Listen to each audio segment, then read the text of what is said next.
एक समय की बात है, एक छोटे से गांव में एक गरीब लड़का रहता था जिसका नाम सूरज था।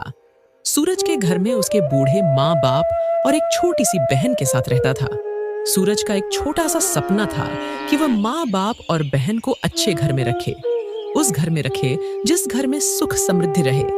सूरज बहुत ही कड़ी मेहनत करता था और हमेशा जी जान लगाकर काम करता था। हालांकि सूरज एक गांव के बड़े जमींदार के घर पे साफ सफाई का काम करता था। जमींदार के घर का सारा काम वही करता था, पर जमींदार बहुत ही चालाक था। वह हमेशा सूरज की ईमानदारी और भोलेपन का अच्छे से फायदा उठाता था। जमींदार उसके पूरे मेहनत के कुछ ही पैसे देता था, जिसके वजह से सूरज का परिवार कभी-कभी भूखा ही सो जाता था। अरे बेटा सूरज, आज जमींदार तेरे को पैसा दिया या नहीं? घर का सारा खाने का अनाज खत्म हो चुका है। देखो ना माँ, मैंने जमींदार जी से पैसे मांगे थे, लेकिन उन्होंने कहा पैसे 2 दिन के बाद मिलेंगे। इसलिए मैं गांव के पास ही के जंगल से ये कुछ सब्जियां लाया हूँ। आज इसी को खाकर अपना गुजारा करना पड़ेगा। माँ बापू, मुझे माफ करना, मैं चाहकर भी आप सबको अच्छा खाना खिला नहीं पा रहा हूँ। अरे मेरे लाल, तू ऐसा क्यों सोच रहा है? तू तो इस पूरे गांव का अच्छा लड़का है। अगर तेरे जैसा किसी भी माँ बाप को बेटा मिले तो वह तो बहुत ही भाग्यशाली है। तू ऐसा क्यों सोच रहा है? मेरे बेटे, जाने दे। आज जंगल का ही सब्जी खाकर हम लोग रह लेंगे।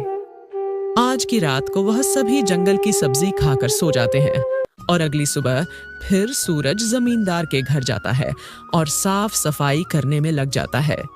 तभी वह देखता है कि जमींदार के चौखट पे एक पुरोहित आए थे जो भिक्षा लेने के लिए आवाज लगा रहे हैं। भिक्षाम देहि, भिक्षाम देहि, भिक्षाम देहि। तभी पुरोहित की आवाज सुनकर जमींदार की पत्नी भिक्षा लेकर आई। पांव लागू पुरोहित जी, धन्य भाग्य है हमारे जो आप हमारे घर पधारे। जब जमींदार की नजर पुरोहित और उसकी पत्नी पर जाती है तो वह अपनी पत्नी को चिल्लाते हुए बोलता है, अरे राजू की माँ, ये तुम क्या कर रही हो? इतने सारे अनाज और फल बाहर क्यों लाई हो? क्या तुम ये सारे अनाज इस गरीब पुरोहित को दे रही हो? आहो, शुभ शुभ बोले जी। यह आप क्या बोल रहे हैं? ये पुरोहित महात्मा है। आहो, आप इनका अपमान मत कीजिए, नहीं तो इसका अंजाम बहुत ही बुरा होगा। अच्छा राजू की माँ, अब तू मुझे सिखाएगी कि मुझे क्या करना है। ये सारा अनाज मेरे मेहनत के पैसों से आता है। क्या तुमको ये मालूम नहीं है? ये सारे अनाज चुपचाप घर में ले जाकर रख दो। मुझसे सवाल जवाब मत करो। हमारे घर में कोई पेड़ नहीं लगा है अनाज का जो कि सबको बांटते फिरे। और हाँ, तुम पुरोहित, कान खोलकर सुन लो। बद्धा घर देखा नहीं और चले भीख मांगने। तुम जल्दी यहां से निकल जाओ पुरोहित, इसके पहले मेरा गुस्सा और बढ़ जाए। तुम यहां से चले जाओ। मेरा इतना अपमान आज तक किसी ने नहीं किया है। मूर्ख बालक, आज तूने एक पुरोहित का अपमान किया है। याद रखना, आज तेरे चौखट पे से एक पुरोहित भूखा नहीं जा रहा, बल्कि तेरे द्वारा किया गया घोर अपमान की विष पिघल जा रहा है और इसका दंड तुम्हें जरूर मिलेगा। एक दिन जा, मैं तुझे श्राप देता हूं। तू जिस चीज का घमंड कर रहा है वह एक दिन चूर चूर हो जाएगा। वह पुरोहित महात्मा ऐसा कहकर वहां से जाने लगते हैं। तभी सूरज उस पुरोहित जी के पास आता है और बोलता है, हे महात्मा, आप मेरे सेठ जी को माफ कर दीजिए। उन्होंने जो भी कहा है वे गुस्से में और अनजाने में कह डाला। अरे नादान बालक, मेरे सामने से हट जा। तू, मैं बहुत क्रोध में हूं। मेरी क्रोध की अग्नि तेरे को जलाकर भस्म कर देगी।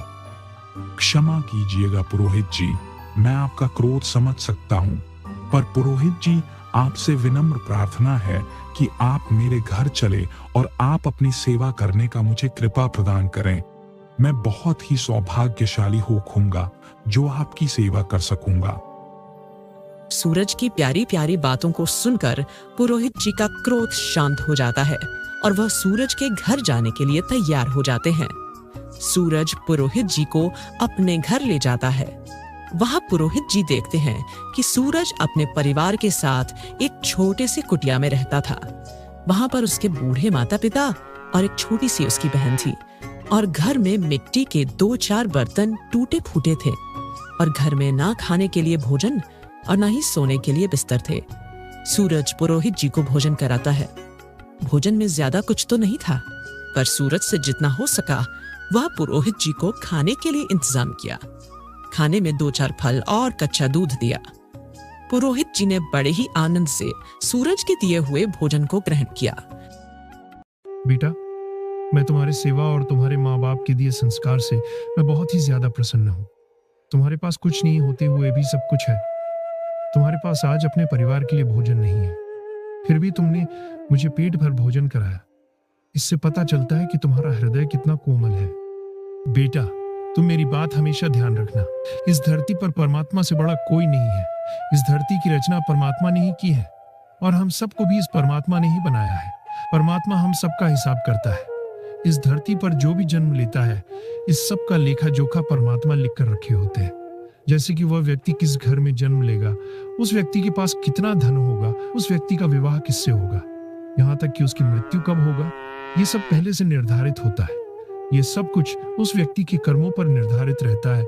जो व्यक्ति जितना अच्छा कर्म करता है, उसका उतना ही जीवन अच्छा मिलता है। तुम अगले जन्म में जरूर कोई बुरे कर्म किए होंगे, तभी इस जन्म में तुमको इतना दुख और गरीबी झेलना पड़ रहा है। लगता है ये तुम्हारे पिछले जन्म का कर्म है जो तुम इस जन्म में भोग रहे हो। तुम पिछले जन्म में जरूर एक सेठ थे, जिसे तुम्हें पैसों की कोई कदर नहीं थी। यहाँ तक कि तुम गरीबों से बहुत ही ज्यादा घिना करते थे। तुमने हमेशा गरीबों के हक के पैसे खाए हों, जिस वजह से तुम्हें बुरे कर्म का बुरा फल मिला। लेकिन तुमने पिछले जन्म की गलती को इस जन्म में सुधारने की कोशिश की है, जाने अनजाने में ही सही। लेकिन तुमने इस जन्म में बहुत ही अच्छे कर्म किए हो। इस जन्म में पिछले जन्म से विपरीत हो। इस जन्म में सच्चे और ईमानदार निस्वार्थ व्यक्ति हो। अच्छा बेटा, अब मैं चलता हूँ। मैं तुम्हारे सेवा संस्कार से बहुत ही ज्यादा प्रसन्न हूँ, इसलिए मैं तुम्हें कुछ देना चाहता हूँ। ये लो बेटा, आम के पेड़ का बीज, इसे ले जाकर तुम अपने आंगन में लगा देना। इसकी जितनी ज्यादा तुम सेवा करोगे, उतनी ही ज्यादा तुमको फल देगा। इतना कहकर पुरोहित जी वहां से अदृश्य हो गए। पुरोहित के कहने के अनुसार फिर अगले दिन सूरज अपने आंगन में आम का पेड़ लगा लेता है और उसकी सेवा संस्कार खूब करता है। ऐसे ही कुछ महीने बीत जाने के बाद उसके आंगन में आम का बीज बड़ा होकर पेड़ बन जाता है और उस पर सुंदर सुंदर आम फरे रहते हैं। जो कोई व्यक्ति उसके द्वारा से होकर गुजरता तो उसके आम को देखकर आकर्षित हो जाते हैं और आम को खाने के लिए ललयत हो उठते हैं।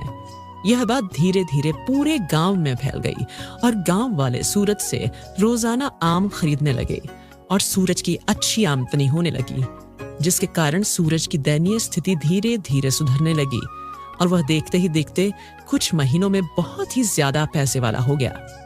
अब वह अपने परिवार के साथ खुशहाल जीवन गुजारने लगा।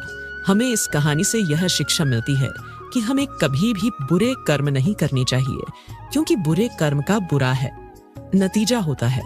जैसे कि सूरज अगले जन्म में एक लालची सेठ था, जिसके कारण सूरज को इस जन्म में इतना दुख तकलीफ झेलना पड़ा।